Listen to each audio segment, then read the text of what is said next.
I first noticed the man on the road one night when I was driving back from the gas station, the only place open past 8 in our town. Headlights swept across him, a thin figure standing dead center in the lane, arms hanging loose at his sides. His head was cocked, as if he was listening to something I couldn't hear. I slammed the brakes. Tires screeched, gravel spit under the wheels. My heart hammered, but when I blinked, the road was empty. Nothing but cornfields stretching black and endless in both directions, their stalks whispering in the breeze. That's how it always starts here. A flicker at the edge of your vision, a shadow where there shouldn't be one, something that disappears the moment you look straight at it. Ask anyone in town, they'll deny it outright, but their eyes tell you they've seen it too. Our town is small. 2 stoplights, 1 diner, 1 church, no hospital. The kids grow up restless and leave, and those who stay, they change. Not all at once, but slowly, like meat spoiling in the heat. Smiles stretch too wide, conversations linger too long on nothing, and sometimes you'll catch someone standing in their yard in the middle of the night, staring at the corn as if waiting for something to come out. I didn't want to be one of those people. I came here because it was cheap, quiet. I thought I could finally write, maybe find peace. Instead, I found myself jumping at every sound the house made, every creak in the floorboards, every scrape of branches against the window. That night, when I got home, I locked the door and checked it 3 times. Through the kitchen window, I could see the road stretching past my driveway, empty under the pale wash of the moon. Still, I couldn't shake the image of the man's tilted head, listening. The next morning, Sheriff Miller stopped by. He's a broad man with skin like worn leather and eyes that never quite meet ye. Ours. He leaned on my porch railing like he owned it, his thumb hooked in his belt. "Evening, neighbor," he drawled, though it was barely 9 in the morning. I told him about the man in the road. His smile didn't change, but something behind it did, tightened, soured. He shook his head slowly. "Best not to mention things like that. Outsiders get ideas. You understand." I asked him what he meant. He didn't answer, just touched the brim of his hat and walked back to his truck. That was when I realized I wasn't just imagining things. The whole town knew. They'd just agreed not to speak of it. That night I sat at my desk, notebook open, trying to write. The words wouldn't come. Outside, the cornfields hissed in the wind, restless. I thought I saw movement out there, a darker shadow shifting against the dark. I told myself it was nothing. Then, faint but clear, I heard it. The crunch of gravel under footsteps on my driveway. Slow, steady. I froze. Breath shallow, ears straining. My eyes darted to the window, but I couldn't bring myself to look out. The steps stopped just short of the porch. Silence pressed against the glass. I didn't move until dawn. And when I finally opened the door that morning, the gravel was marked. Footprints leading up to my porch, but none leading away. The morning after I found the footprints, I tried to convince myself it had to be kids. Some local prank, maybe. But deep down, I knew better. No one in this town plays jokes. They don't even laugh the way normal people do. At the diner, I sat at the counter, sipping burnt coffee, trying to watch the locals without being obvious. Mrs. Doherty was there, the one who runs the antique store, her gray hair knotted tight. She stared into her cup like it held secrets. 2 farmers sat in a booth, whispering, their hands folded on the table. Every so often, one of them would glance toward me, quick and sharp, before ducking his head. "See him yet?" the waitress asked when she topped off my cup. Her voice was casual, but her eyes never left the coffee pot. "Who?" I asked. Her lips pressed into a thin line. She moved away without answering. I left cash on the counter and stepped outside. The air was heavy, damp with the promise of rain, but the sky was clear. From where I stood, I could see the cornfields stretching all the way to the horizon, their stalks shivering, though no wind touched them. A faint rustling came from within, like voices carried on the breeze. That night, I dreamed I was standing in the fields. The stalks towered above me, whispering in a language I couldn't understand. The rows shifted, closing around me, drawing me deeper. And at the center, the man from the road waited, head cocked, listening. I woke drenched in sweat, the sound of whispers still clinging to my ears. My clock read 3:07 a.m. Through the window, I could see the corn swaying through the night was dead still. The next morning, I drove to town again. Sheriff Miller's truck was parked outside the church. I found him standing by the steps, talking with Pastor Green. Their conversation cut short when I approached. "I need to know what's going on," I told them. My voice shook, but I did, and care. "There's someone out here at night. I saw footprints on my porch. Stop!" Miller snapped, sharper than I'd ever heard him. His gaze pinned me. "We don't talk about that. You'd do well not to, either." The pastor laid a hand on the sheriff's arm, then turned to me with a smile too soft to trust. "It's just the land," he said. "This soil remembers. Sometimes it plays tricks on newcomers. Give it time. You'll get used to it." But the look in his eyes told me he didn't believe a word of his own reassurance. I drove home in silence. The town seemed smaller than ever, houses huddled together like they were afraid of the fields pressing in around them. Everyone avoided my eyes. Everyone carried secrets. That night, I tried to write again. The lamp flickered, and I thought I heard the crunch of gravel outside. My chest tightened. I forced myself to stay seated. Hours passed. Silence stretched. Then, around midnight, the whispering began again, clearer this time, threading through the cracks of my house. The words were wrong, broken, curling into my head. I pressed my palms to my ears. It didn't help. The whispers were inside. By the third week, I knew something was coming. The whispers hadn't stopped. They only grew bolder, threading through my nights until I could almost make out words. Sometimes they sounded like my name, drawn out long and mournful. Other times, it was laughter. Thin, high-pitched, the kind of sound that clings to your bones long after it's gone. That Friday, a notice appeared on my door. Town Hall, tonight. Mandatory. The letters were blocky, stamped, not handwritten. I drove into town just before dusk.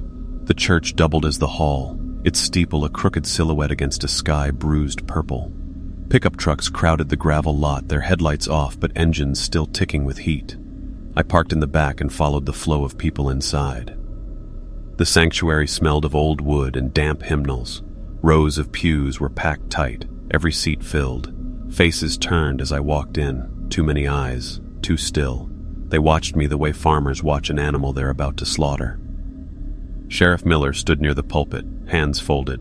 Pastor Green was beside him, smiling in that same soft way that never touched his eyes. The room buzzed with murmurs until Miller raised a hand. Silence fell instantly. "Brothers and sisters," the sheriff began, voice low, heavy. "It's near." A ripple moved through the crowd, part fear, part reverence. Pastor Green stepped forward. "We've kept the peace for generations. We've given what was asked, and in return we've been spared. But now..." His gaze drifted across the pews until it landed on me. "Now we have a stranger among us." I froze. Every head turned. The air seemed to thin. Miller's eyes pinned me like nails. "You've seen it, haven't you?" My mouth went dry. "Seen what?" Whispers erupted from the crowd, rising, overlapping, words I couldn't catch, voices hissing like the corn at night. "Answer!" Miller barked. I swallowed, hard. "I saw someone in the road. Footprints at my house. I've heard things." The room stirred violently. Some bowed their heads, muttering prayers. Others stared with open hunger, like they'd been waiting for me to admit it. Pastor Green raised both hands and the noise died. "It has chosen you," he said gently. "That's why you hear it, why it comes to your door." "What the hell are you talking about?" My voice cracked. A woman in the front row sobbed, clutching her husband's arm. He pulled her close but never looked away from me. "It wants what it's always wanted," Green said. "A vessel, a voice, a way through." I shook my head, backing toward the door. "No, you're insane. All of you." But Miller moved fast for his size, stepping into my path. His hand clamped down on my shoulder like iron. "You can't run. None of us can. You'll learn that soon." The whispers surged, curling around the rafters, seeping through the cracks in the walls. For a second, I swore the wooden beams swelled and groaned as if the whole church was breathing. Then Green spoke again, almost tender. "You'll see it fully when the fields open, and when it does, you'll understand." The meeting ended with a prayer, voices rising in a strange, droning chant that vibrated through my chest. I didn't bow my head. I couldn't. All I could think about was the way every single one of them smiled afterward, tight, knowing, like they'd just buried me alive. I didn't sleep after the town meeting. Their words echoed in my skull, looping endlessly. It has chosen you. By dawn, I sat on my porch with a cold cup of coffee clutched tight. The corn whispered restlessly, louder than the wind. When the sun finally rose, the stalks didn't look gold but gray, drained of life. It felt like standing beside a graveyard. I told myself I'd leave, pack my bags, drive until the tank ran dry. But when I turned the ignition, the truck wouldn't start, not even a click. I popped the hood, checked the battery, the plugs. Everything looked fine, but the engine was cold as stone. Later that morning, I walked into town for supplies, but the hardware store's doors were locked. Through the glass, I saw the owner, Mr. Hobbs, standing perfectly still behind the counter, hands resting on the wood. His eyes followed me, but he didn't move, not even when I rattled the handle. Everyone else was the same, faces peering from windows, motionless, watching. By noon, I'd had enough. I decided to cut through the fields, see if I could reach the highway on foot. My boots sank in soft dirt as I pushed between the rows. Corn husks brushed against me, whispering like paper. The deeper I went, the thicker the air became, damp and heavy, clinging to my skin. I don't know how long I walked. The rows stretched endless, always the same, no landmarks. My chest tightened. Every sound seemed magnified. The crunch of stalks breaking, my breath ragged and sharp. Then I heard it. Footsteps, just behind me. I spun. Nothing. Only the rustling. But when I turned back, the rows had shifted. The path I'd come from was gone, swallowed. A low hum vibrated through the stalks, rattling the leaves. I forced myself forward, faster now, until the corn thinned and I stumbled into a clearing. At the center lay a patch of bare earth, a perfect circle scorched black. The soil smoked gnatly, reeking of iron and rot. Something rose from the ground. At first I thought it was smoke, twisting upward in thin tendrils. But smoke doesn't move like that. It pulsed, spiraled, forming shapes that almost looked like limbs. A head cocked, listening, the way the man on the road had. The whispers swelled, not from outside but inside my skull. We see you, we hear you, you are ours. I stumbled back, tripping over roots, scrambling into the corn. The thing didn't follow, but the whispers did, hissing in every stalk, every leaf. I ran until I burst out onto the road, collapsing to my knees, gasping. When I looked back, the field was perfectly still. No clearing, no smoke, just corn swaying softly in the wind. I dragged myself home, shaking. That night, I nailed the door shut, closed every window, stuffed towels under the cracks. Still, I heard it. The whispers, the hum, the promise. And then, 3 knocks at my door. Slow. Even. I held my breath. The knocking stopped. But when I dared to glance outside, I saw them. Dozens of townsfolk lined up along my driveway, motionless, staring at the house. Waiting. They stood there until dawn. I didn't sleep, didn't move from the window. The townsfolk never blinked, never shifted, their faces pale in the moonlight. When the first thin streaks of sunlight cut across the fields, they turned all at once and walked away, silent, orderly, like puppets retreating backstage. I thought about running, but where? The roads curved back into town no matter which way you drove. My truck was dead, my phone had no signal, and every path through the corn twisted me into circles. I was trapped. The next day, I forced myself into town again, needing answers more than food. The diner was open, its bell chiming as I stepped inside. The waitress, Clara, looked up from wiping the counter. Her smile stretched too wide. "Morning?" she said. "Coffee?" I nodded. My hands shook as I lifted the cup she poured. Her eyes lingered on me, unblinking. "Why me?" I asked finally, voice raw. "Why is this happening?" She leaned in close. "Because you listen. Most folks learn to block it out, pretend it isn't there. But you hear it. That makes you special. I don't want to be special." Her smile faltered just for a heartbeat before snapping back into place. "It doesn't matter what you want." I left the cup half full and stormed outside. The street was empty, too empty, every house shuttered. The air itself felt wrong, thick and buzzing, like the sky before a storm. As I passed the church, I saw Pastor Green standing at the steps. He raised a hand in greeting. Against my better judgment, I stopped. "You shouldn't fight it," he said gently. "That only makes it cruel." "What is it?" I demanded. He tilted his head, studying me with eyes that seemed too dark. "The one who waits in the corn, the one who whispers. It chose this town long ago. We endure by giving it what it wants." "And what is that?" "A vessel, a mouth, a way to speak." A chill ran down my spine. "And you think that's me?" His smile was almost pitying. "I don't think, I know." I stumbled back, shaking my head, and hurried away before he could say more. That night, the watchers returned. Dozens of them lined my driveway again, faces turned toward the house. This time, they brought lanterns. Their glow painted shifting patterns across the walls, shadows stretching like grasping fingers. I pressed my back against the door, heart pounding, as a low chant rose from their throats, words I didn't recognize, rising and falling in a rhythm older than language. The whispers joined in, curling inside my head. "Open the door. Let us in. You are ours."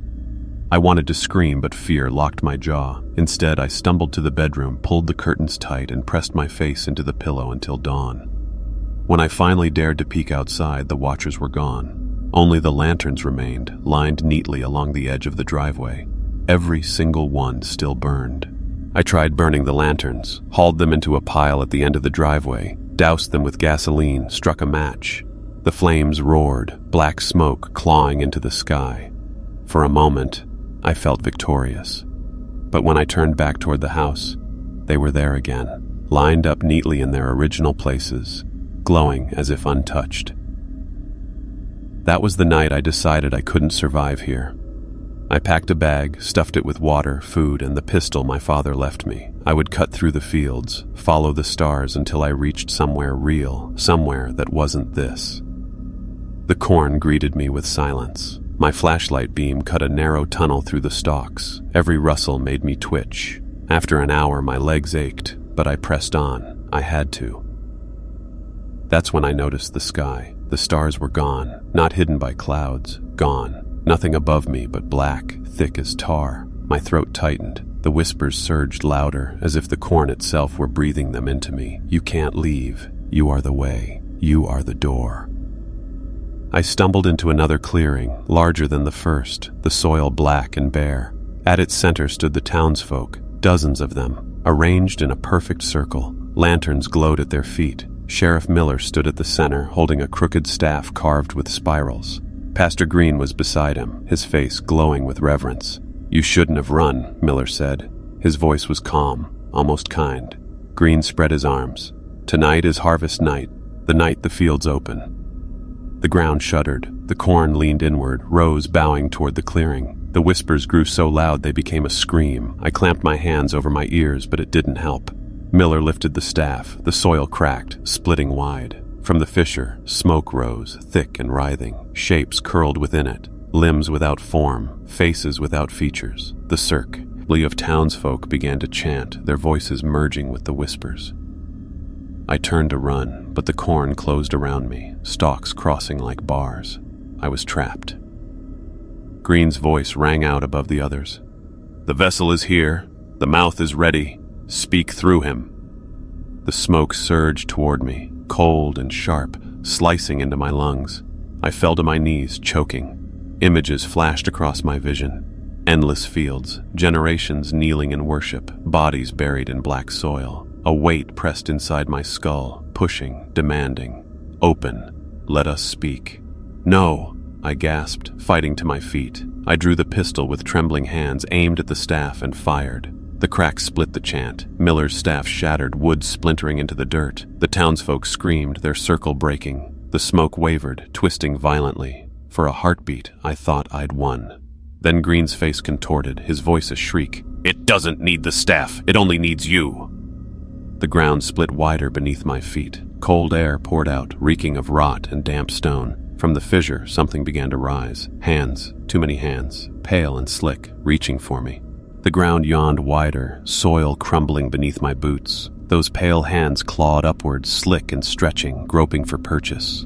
The whispers no longer came from the corn or the people. They came from below, from the open wound in the earth, vibrating straight through my bones. The townsfolk didn't flee. They dropped to their knees in unison, chanting with hollow voices, eyes rolled white. Pastor Green raised his arms high, tears streaking his face.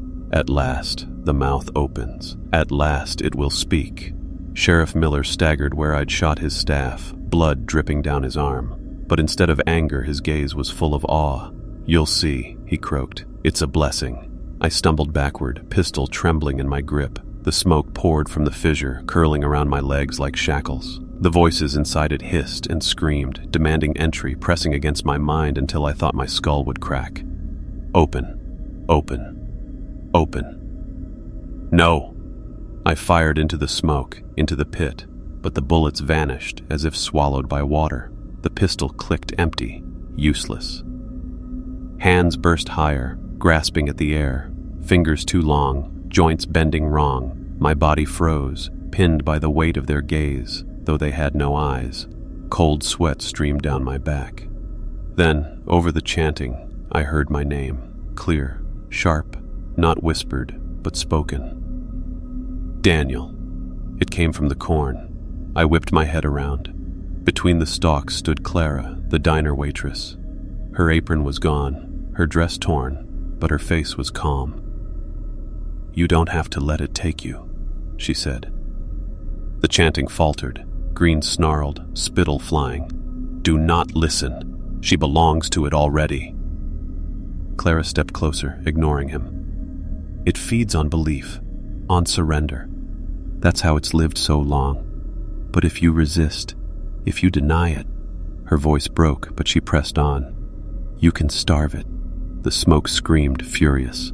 The townsfolk clutched their heads, some convulsing. Green shrieked louder, "Lies! Lies! He is the vessel!" The fissure widened. The thing below pushed harder. The hands clawed higher, the earth trembling with its hunger. I looked at Clara. She trembled, but her eyes held mine with desperate conviction. For the first time since I came to this cursed place, I felt something human. I dropped the pistol. My voice shook, but I forced the words out. "I deny you. You will not speak through me." The whispers roared, a storm of fury. The smoke writhed violently, slamming against me, trying to force its way inside. My knees buckled, my body shaking with the effort to resist. "I deny you," I screamed. "You are nothing." The effect was instant. The fissure convulsed, the hand seizing midair before collapsing back into the dark. The chanting broke into chaos. Some townsfolk wailed, others fell silent, slack-jawed. Green clawed at his own face, shrieking as blood poured from his eyes. The ground sealed shut with a thunderous crack. The smoke dissipated. The lanterns guttered out, leaving only the night and the rustle of corn. When I opened my eyes, Clara was gone. The townsfolk rose slowly, dazed, as if waking from a dream. Their smiles were gone, replaced by hollow confusion. Sheriff Miller stared at his empty hands, then at me, but said nothing. One by one, they drifted back into the fields, vanishing into the rows. I was alone, or so I thought, because even now, as I write this, I hear it. Faint, patient, curling behind my thoughts like a seed waiting to sprout. The corn is whispering still, and I don't know how much longer I can keep saying no.